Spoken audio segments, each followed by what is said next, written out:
Hey folks, I'm Henry. I'm from Local Futures. We are the organization behind World Localization Day, but there are many other organizations behind it now as well. Happy to report. Um, we've actually started to notice that organizations around the world are celebrating World Localization Day and holding up the World Localization Day banner without us even knowing a thing about them or their organization. And someone comes across it and sends it to us, and we're like, wow, this is happening. So it's good. We're in our fourth year of celebrating World Localization Day, and it seems like it's getting some legs of its own, which is nice. Excuse me. Um, I will wait a couple of minutes to kind of properly kick this off as people come in. Mm.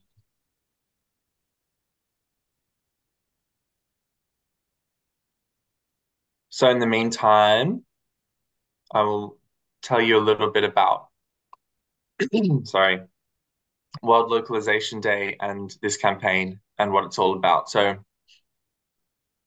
obviously localization as a program, if you will, is very much about decentralizing economic power, decentralizing development, decentralizing visions of what our communities and our futures will look like. So, in every place across the world where World Localization Day is being celebrated, there are groups doing diverse things, shaping their celebrations to context, shaping their economies to context, and yeah, responding to the needs of place and community. So it's looking different in every different place. And we've recently released another short film that we're not going to show today, but I will mention it. It's called The Power of Local, and that features, um, I think, 20 something initiatives. So videos that people have made about their projects in their own places. And, we as Local Futures have compiled them and put them into a little film called The Power of Local, which is now, as it's World Localization Day, it's now been made freely available on YouTube and online on our website. So I'll share a little bit more about that towards the end. We might watch the trailer. Um, but yeah, in the meantime, well, welcome everyone.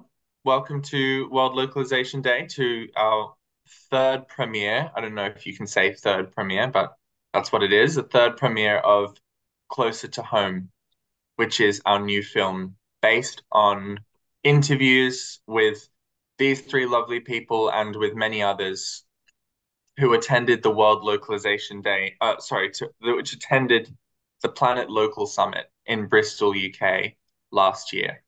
So it was quite a big event, quite a significant gathering of people from many different countries and all connecting in order to build and strengthen the call for localization, whether that's through the bottom up initiatives I've been talking about, or whether it's through alliances for policy change and a kind of collective voice for structural change and a new economy that localizes rather than globalizes power. Um, so Closer to Home is a film obviously about that issue, and it features the voices of people who are at that summit. I'll introduce the three of them now who will be sharing with us after the end of the film, and you'll be able to ask these people questions in the Q&A box. We'll also open the chat after the film ends. So Michael Shuman, he's at the bottom of my screen. I don't know where he is on your screen. Michael Shuman is a long-term colleague and friend of Local Futures. Um, he's a Harvard-trained lawyer and economist, and he's also a social justice activist. And his social justice activism comes through his fierce support of local economies. Um, he's probably the world expert on local economics and local finance. So, hi, Michael. Nice to be with you today. Thanks for being with us, even from your niece's wedding.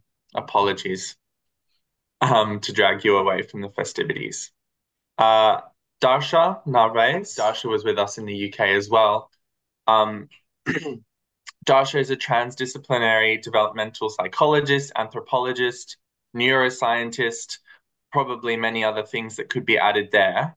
She has developed the groundbreaking evolved nest theory, which illuminates many important truths about who we are as human beings, how we operate, our developmental psychology, and practical tools to go along with that. So the Evolved Nest initiative is an educational initiative that you can also access through her website, which Darsha I'm sure will share at some point.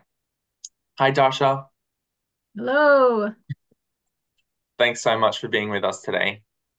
And Debra Efroymson is also someone who's been a fierce advocate of localization for years now, and someone who's been also key in the World Localization Day campaign. I think you've held events in Bangladesh to celebrate World Localization Day every year since it started, maybe 3 or 4 years.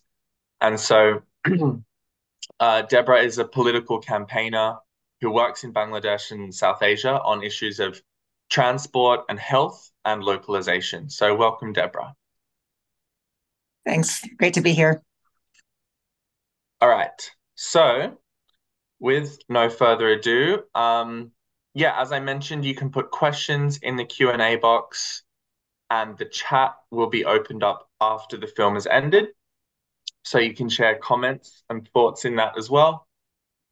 Thanks so much for being with us for a closer to home premiere, and we'll get it screened for you now. Hope you enjoy. Okay. Thank you all. Thank you all for watching. Thank you to our speakers for being part of it. Um, I'm gonna ask Sally to please open the chat so that you all can interact in the chat and share comments or thoughts. And if you have specific questions, please put them in the Q&A box, which is at the bottom of the screen. You see a little icon that says Q&A. Yeah, best to put questions in there because they'll have a greater chance of being seen. But before we get to questions, well, I'd like to, yeah, again, thank Deborah, Michael, and Darsha for being here with us. I also realized the film is so quick and covers so much and so many voices. There's very only little snippets of each of you in there and of anyone. But I do want to let people know that we have, those interviews are also being turned into a video and podcast series of the full interviews for each speaker. We've already released numerous episodes in that series, and there are many more to come over this year. So if you want to hear the full, what these people have to say, and many, many other speakers who were there at the Planet Local Summit who weren't in that film, there's a wealth of material out there. So I'd encourage you all to go and investigate that on localfutures.org or also through the specific websites and platforms of the speakers we have here. So anyway, over to you guys, Michael, our leading expert of local economics and local finance, Darsha, an expert in anthropology and development and her evolved nest theory, and Deborah, a political campaigner. So just to re throw it over to you guys and ask that Sally, you live stream this conversation to Facebook so more people can see it. I'm just going to ask any particular threads or elements in that film that you'd like to pick up on, expand on. Michael, over to you first.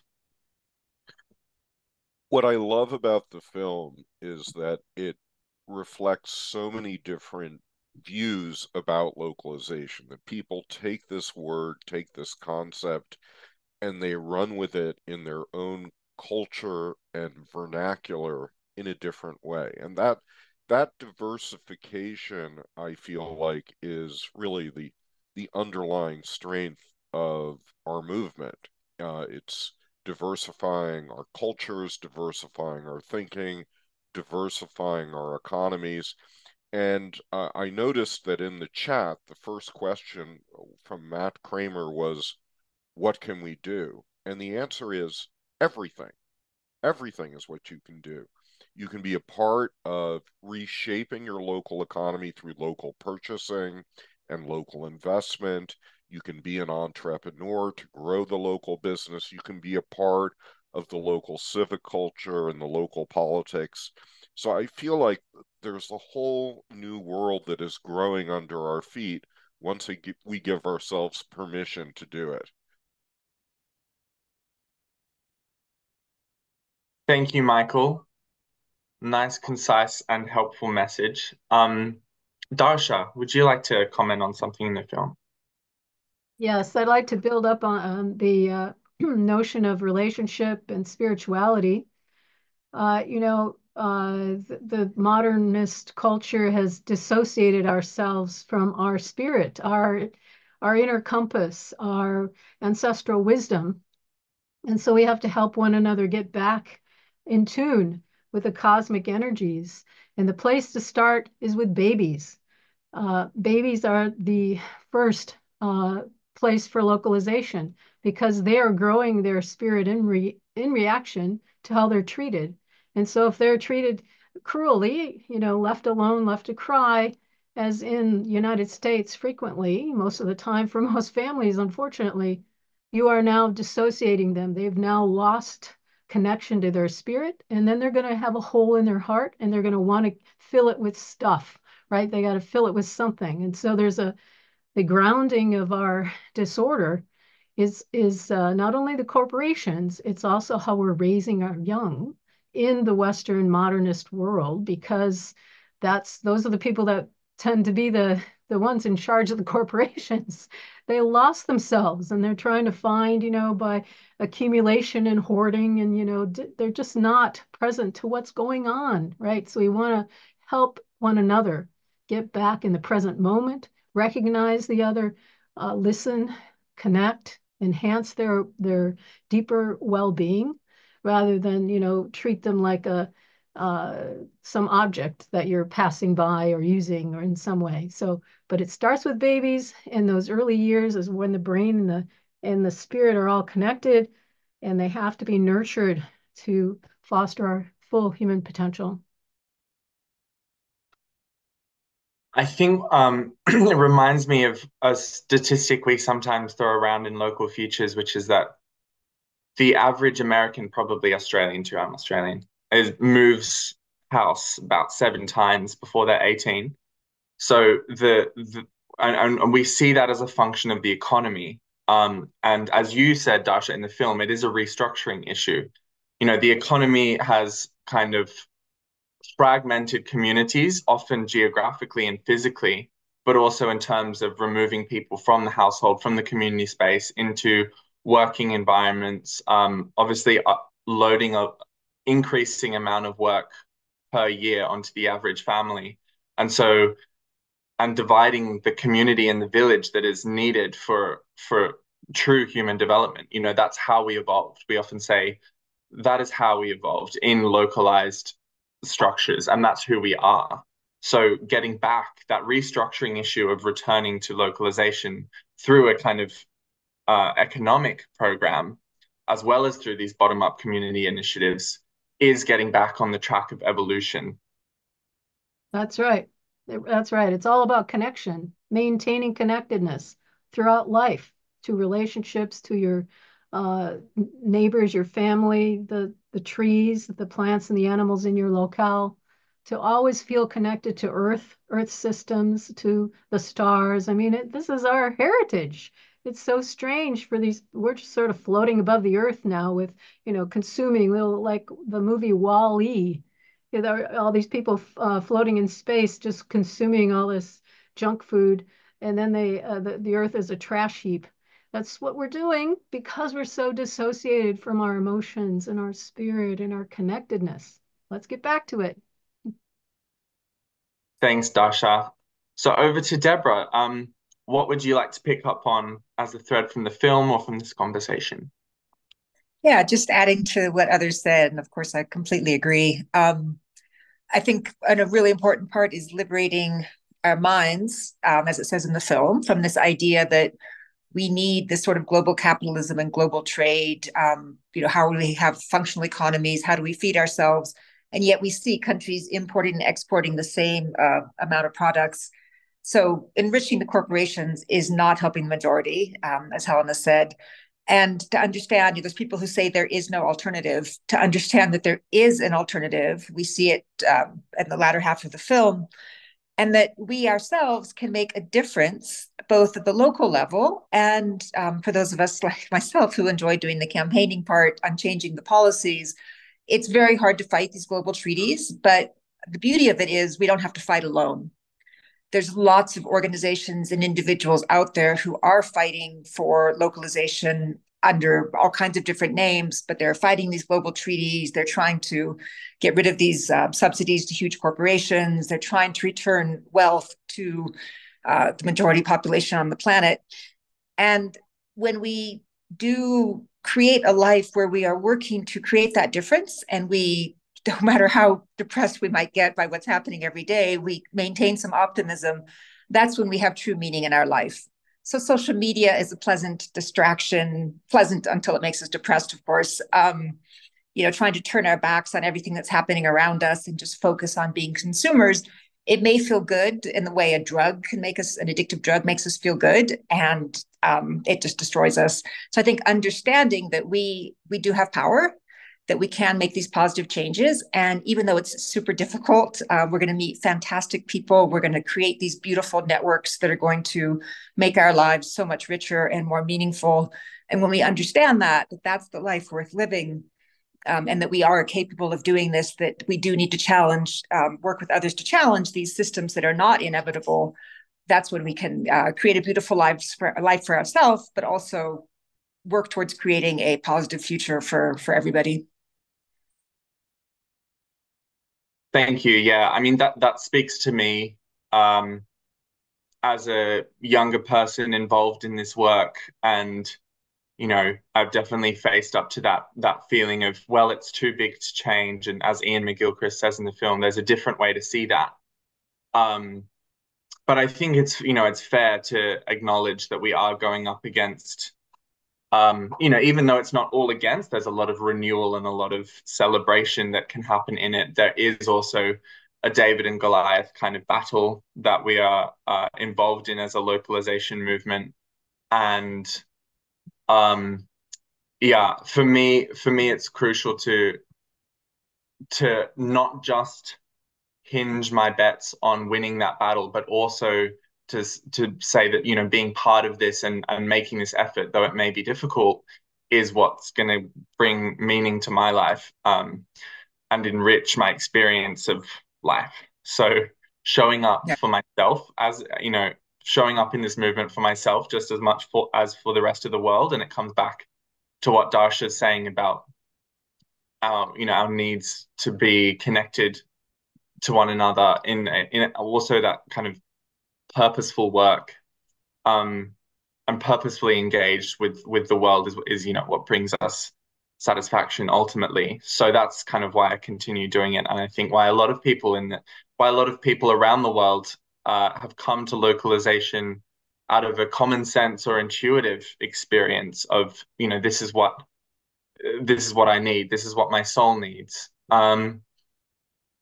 Michael, I'd like to just ask some more details from you around what you said in the film and what I've heard you say before, is that communities with stronger local economies and more local businesses have greater income, greater wealth, better jobs, more environmental protection, better civic participation, and also the health benefits that come from all of that, the stronger community, the local food.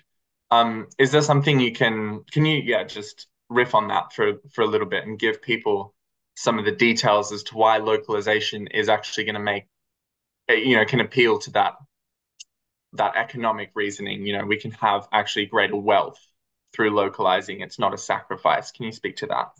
Yeah, well, there's just an overwhelming number of economic studies that have been done on this. I've sort of lost count, but when you look at studies comparing two businesses, one locally owned, one not, or two economies, one with a high density of locally owned businesses, one not, the one with the locally owned businesses is always looking better. And the reason is what we economists call the multiplier effect. When you spend money locally with people you know and love, they then spend that money locally too. And so that every expenditure multiplies through the economy. In this, in this kind of interpretation, poverty is not necessarily the absence of resources and wealth, although it can be. Poverty is the absence of a multiplier effect. So I've spent a lot of time the last decade doing studies and working with Native American reservations. And, if I look at the typical US community, the level of leakage, that is, what is the probability that an expenditure will be going outside the economy? That typically the leakage in a medium-sized town is 50 or 60%, which is bad, but that can be worked on. In Native American reservations, it's about 85 or 90%. Money comes in and it just exits immediately. And so figuring out how we can build up all elements of our economy, I think the film makes a very powerful case for food sovereignty, but it doesn't need to stop there. It should be energy sovereignty and housing sovereignty and health sovereignty. All of these things will grow the economy. And let me just say one other thing too. Big vision. We want to create a world of self-reliant communities, a world of self-reliant communities where those communities are sharing best practices for how to get towards self-reliance is a world that actually can address climate change, and it can address hunger, and it can address injustice. And I feel like the way we can do that is by sharing best practices in our communities, best practices around small scale business, best practices around how to reorganize our politics, to rethink democracy, how to organize our social spheres. All of these kinds of innovations, if we start thinking about localization, is an invitation for everyone in the world to share what's working, then it becomes a very positive and empowering experience. Awesome. Thank you, Michael. So I will go to questions soon, but before I do, would Darcia or Debra like to comment on any of that, or should we jump into questions? Questions? Questions. Okay. So, there is an interesting question here from the Weagles. Hey, the Weagles, thanks for your question. Thanks for everyone's questions, actually. But I'm seeing as this is an American time zone premiere, and we have some Americans on the call. This question relates to US politics, but I think it's relevant, far beyond the US context as well. Night before last, we watched a movie titled The Sixth about January 6th here in the US. Watching tonight, I am suddenly confused over who are the good actors and who are the bad actors. I am seeing the people who are so enraged and trying to get our system to stop, to take back the larger system to we the people. What is your wisdom on this. So I guess, that question is also about the divisiveness between left-right politics and whether or not that can be bridged or somehow healed. Whether or not maybe we can draw on both political left and right in terms of support for real systems change and bottom-up localization. Anyone want to comment on that? I'll jump in first and then Michael can clean up. Uh, I think we all are flooded with misinformation, and the people who attempted to overthrow the government on January 6th had a lot of misinformation guiding them. And so we need to get back to what's real, and that's Earth systems and living with the animals and the plants and living with clean water and air and all that. That's where the truth lies, is our relationship to nature, and to understand that everybody is a living being. We have lots of different energy spirits that can come into us and guide us into different directions. So we have to be careful which energies we allow into our system to guide our behavior.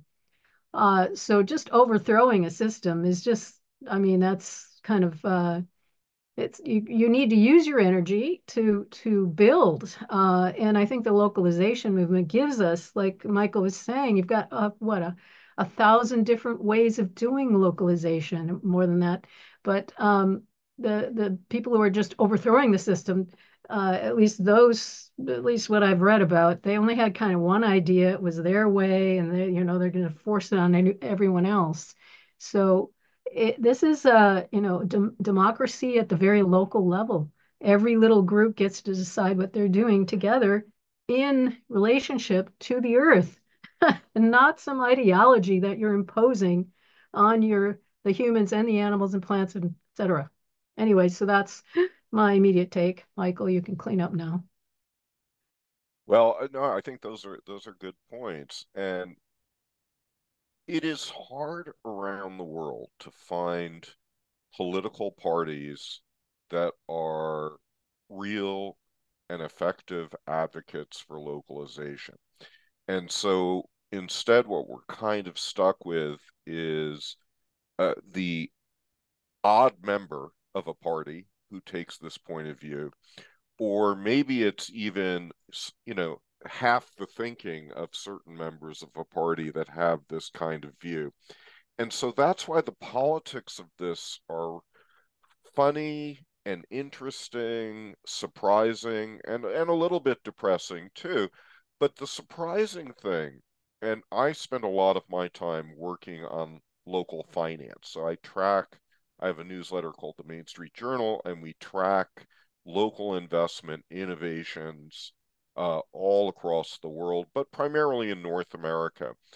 And what I'm finding over and over again is that in this particular portal of looking at localization, there is absolute common ground between left and right. So in the United States, for example, we reformed our finance system about a decade ago with something called the Jobs Act that legalized investment crowdfunding. That bill was introduced and primarily supported by Republicans. And then it was Democrats who came around to it gradually. And in the end, a supermajority of both parties supported it. I just did a story in the Main Street Journal last week about neighborhood pension funds in Nova Scotia, and these were legalized in 1999 in this Canadian province of 1 million people. And again, both political parties, left and right, in Nova Scotia were supportive of it and continue to be supportive of it. So I feel like localization gives us an invitation to reinvent our politics in a different and more positive way. Thanks so much, Michael, for pointing that out. I do feel that the discussion of scale and structures and speed and global versus local really helps us transcend the divisive binary and often a false binary of left and right. Debra, would you like to pick up on that? Yeah, just very quickly to say the us versus them, who's the good guy, who's the bad guy. It's that kind of oversimplistic thinking that gets us into problems in the first place. If you ask, even Americans, what do you want for your children? What future do you envision? Everybody wants their kids to have decent education and healthcare and all those stable government, all those kinds of things.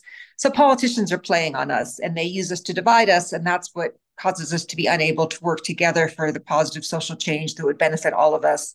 So even though it's very easy to get caught up in the politics, and I certainly do also, it's really important to remember that we're all human. We all have the same basic needs, and actually our wants do tend to be the same. We're being manipulated, and that manipulation has created all kinds of problems and the divisiveness that people cannot come together to fight for what we all need. And if we can try to get beyond the who's the bad guy in this, the system is bad. The concentration of wealth in the hands of a few is bad. But that takes us back to the Wall Street, Occupy Wall Street movement, where most of the people are after the same thing. And if we can remember that, then hopefully we can move forward. Great. Thanks, Debra. Okay, I'm getting a little bit lost in all the questions, but I'm doing well with the help of Sally behind the scenes. Thanks, Sally. So there are some questions and some comments around food, and I think it's kind of crucial to address, even though Michael did point out that localization definitely goes well beyond food. When we are talking about real resilient local economies that provide for people's needs, our real needs are first and foremost food, also shelter, housing, and fiber, clothing, water. So kind of back to basics with food production. And one of the questions talks about the synthetic processes that we've become dependent upon. And, I'd like to point out from the local futures perspective that the only reason that the mass-produced food from the other side of the globe is cheaper is because of an economic program of globalization, whereby governments have used subsidies, taxes, and regulations to make that food artificially cheap. It's not naturally the case that food from the other side of the world is cheaper than food from down the road, that chemical-produced food is cheaper than organic food.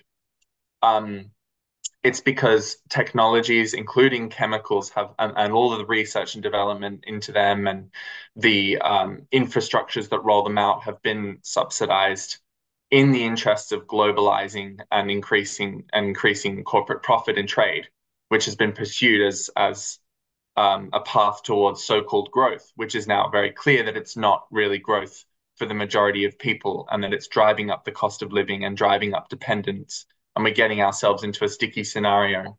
But with localization of food systems, what we're looking at is shifting supports in the other direction and supporting what people are already doing, despite the unlevel playing field all around the world. There is this local food movement. That's what we're desperately trying to make visible through our World Localization Day campaign, is that despite that unlevel playing field, there are all of these bottom-up initiatives, farmers markets, community gardens, edible schoolyards, etc., that are rolling out the local food movement. And in that move, and also, of course, across less industrialized areas of the world, a very strong food sovereignty movement led by farmers, more traditional and land-based farmers, who are the victims of the new globalization policies, saying, we need to protect our local ways of growing food. And that was mentioned in the film as well. So with localization of food systems, what we see is that actually we can produce more per acre, per unit of water, per resource, in a small scale diversified food setting. So we can actually produce more food that way. We've been told that we can produce more food through industrialization, but what that actually refers to is producing more with less people on the land, using technology and less people to produce food. that's not real efficiency, especially when we're looking at energy and resource scarcity in the future. So I'd like to point that out and also open that up to the three of you if you have any takes on that, or anything to share around the food-based localization projects and what you've seen there. Debra. Yeah, yeah. Sorry if I can jump in. One thing, it was mentioned in the film that a third of the food we produce is wasted. So if we simply cut back on waste, we would be able to feed a lot more people. I can't remember famous economists who did work that during famines, countries are often exporting food. So famines usually are not about a lack of food; they're about a lack of access to food. And the more you bring food down to the local level, the more access people are going to have. And the part of the subsidy about corn that was in the film, so it destroyed Guatemalan peasants and farmers in other countries, but also because we heavily subsidize corn, things like high fructose corn syrup and other parts of corn are in every single processed food. And as you say, the reason that processed food is so cheap isn't that it's naturally cheap; it's that it's heavily subsidized. But if you look at the amount of energy that it takes, for instance, to make cornflakes. As far as I know, cornflakes is one of the most energy intensive foods we eat. We're actually getting more calories basically from fuel than we are from corn. So all these highly processed foods, they enrich the processors and the packagers and the advertisers. They're not good at getting food to the people. And just on the positive side, just want to brag for a moment. In Bangladesh, we actually set up 15 farmers markets over the course of 15 weeks. I do not know how my staff managed it, but we started a new farmers market every week. And this was a project funded by the Food and Agriculture Organization, FAO. I assumed it would all stop when when the funding stopped. 12 of those farmers markets are continuing. And what that proves to me is this wasn't just a top down, let's force people to do something local. This was something that people desperately wanted. And once they had access to it, the local politicians and the local communities came together and said, we have to keep this going. We have to find a way to ensure that these farmers continue to bring us these fresh foods, that we know where our food is coming from. They're grown with almost no chemicals. There is that demand out there. And sometimes all we have to do is start something and it will take off on its own. I'll add something to this, and from a looking from the lens of the United States as an industrialized country and its relationship to food, there's just so much we need to learn about the economics of what works and what doesn't work in food. About 20 years ago, there was a economist. Actually, he was the Secretary of Agriculture for the state of Maine for a while, named Stuart Smith, who wrote a piece, and he basically showed that if you looked at an item of foodstuff in the United States in the year 1900 and looked at a dollar that was spent on that foodstuff, 40 cents of that dollar went to the farmer, and the rest were split between inputs and distribution. Today, it is something like 7 cents or less going to the farmer, and well over 75 cents is going to distribution. And distribution means everything from packaging, processing, insurance, trucking, retail markup, refrigeration, all things that have nothing to do with the consumption of nutritious food. And what I can say as a basic theory of economics is that whenever the distribution cost is very large and the production cost is very small, there is an opportunity for localization, because you can have really costly, instead of costing 7 cents, a farmer maybe charges 10 cents. But if you get rid of most of that 75 cents of distribution, you can have cheaper food and better payment for the farmer.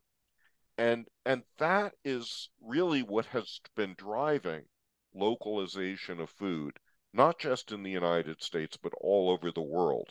About 10 years ago, I did a study with the Wallace Center called Community Food Enterprises, and we looked at 24 models of great local food businesses all over the world, half in the United States, half outside the United States. And you really could see localization of food was naturally proceeding for these strong economic reasons. Once people realized that they were throwing subsidy money at really dumb ways of growing food, people started to get back on track. Fantastic. Thank you, Michael. And Darcia, you've put some you've been great in the chat. Thank you for your attention there. Sure. Yeah, you mentioned some local food cooperatives and communities, individual gardens, etc. Yeah, would you like to expand on that? No, I thought you did great on that. So I was just putting now, the Wiegels asked about whether what we're involved in is an ideology, what's controlling us. And I said, yes. And you could call it a worldview. And that for millions of years before the last few hundred years, everybody had the indigenous worldview. So check that out.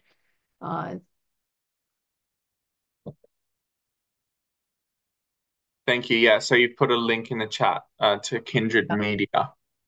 Um, can I, yeah, ask Darcia how I mean, you said in the film that we need play, we need nature immersion, we need to get back in balance with ourselves, and it seemed like you're kind of also referring to our bodies and our minds, putting all that back in balance, and that this is a restructuring issue. Um, and yeah, so would you like to expand on maybe how you believe that we can, as in a modern context, return to a land-based or indigenized worldview? Um, is that possible? Is it desirable? And how might we go about Well, I think there's two ways. Top down, is how we're thinking and, our kind of life where mindless way of acting. The worldview, we have a worldview chart of the indigenous worldview contrasted with manifestations of the dominant worldview that we're in. And when you start to compare them, it's like, oh my goodness, am I over on that dominant side? I'd rather be on the other side. I mean, most people have that reaction. And then you can start thinking about what your behavior is like. So that's sort of a top-down way. And the bottom-up way is to re-nest ourselves. So the Evolve Nest, evolvenest.org, we have a lot of tools for this. And like I said, it starts with babies and honoring the baby has their needs and they have their compass. They're like fetuses for 2 years of life, first 2 years of life. So you have to meet their needs quickly. So their brain is growing in a positive, pro-social way.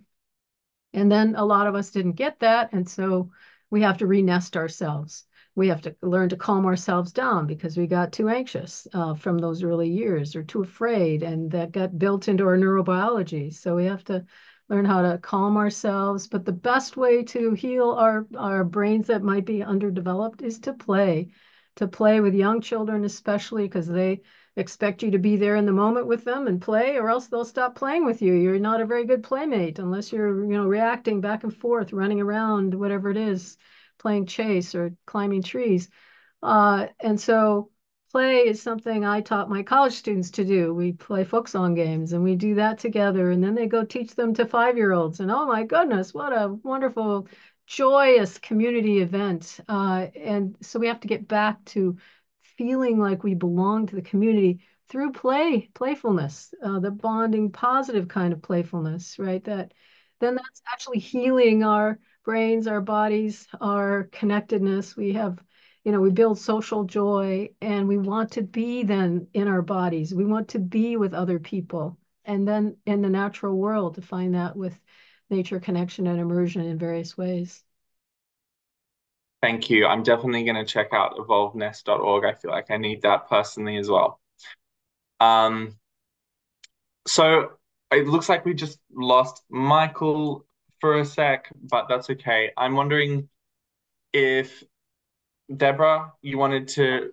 We're gonna go to watching the trailer, the short trailer for The Power of Local, which has also been released. It's little film that I mentioned that collects various examples from all around the world of localization initiatives. It's very inspiring, it's very eclectic, and it's all about the positive. So, for those who are concerned that Closer to Home spent too much time on the negative, I hear you, but we have a lot of material on the positive as well. So, we're going to show the trailer to that film.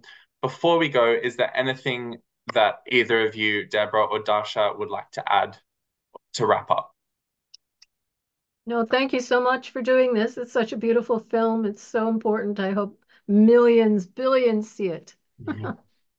Thanks, Darcia. Let's hope. Yeah, just to add on to what Darcia said, I lived in Bangladesh for 24 years, and I was shocked to discover that a lot of parents do not think that play is important. They think it's a waste of time. They don't know that play is essential to children's development and mental, physical, emotional, social well-being, connectedness, all of that. Um, so we've done a couple of things locally, which one of our big projects is trying to take street space, since there's not enough places to play outdoors and it's not enough to play indoors. You've got to be out meeting other people in your community, understanding who you share your city with, if you're living in the city. And so we try to take street space and temporarily convert it into outdoor play space. And doing that is, we're trying to send a message that streets are not just for the storage of private vehicles, they're public space, they should be for public use. But it's also incredibly satisfying. Unlike a lot of the policy work, it's super satisfying to create these opportunities where children do get to play. And at one of the events, my interns asked one of the girls afterwards, "How did you like it?" She said, "I loved it." And they said, "Well, where do you usually play?" And she looked at them blankly and said, "Play? I don't play." Um, that was shocking to me. But one of the ways I've responded, I love to write. So I write regularly for 2 Bangladeshi newspapers. And I published an article recently. They just started I think it's the International Right to Play. I can't remember exactly what it's called, but there's a new day, International Day. And as soon as I found out about it, it was like a week later, I immediately wrote an article that got published in a newspaper. And the newspaper actually gave a better headline than I did. And it was something about every child has the right to play, something like that.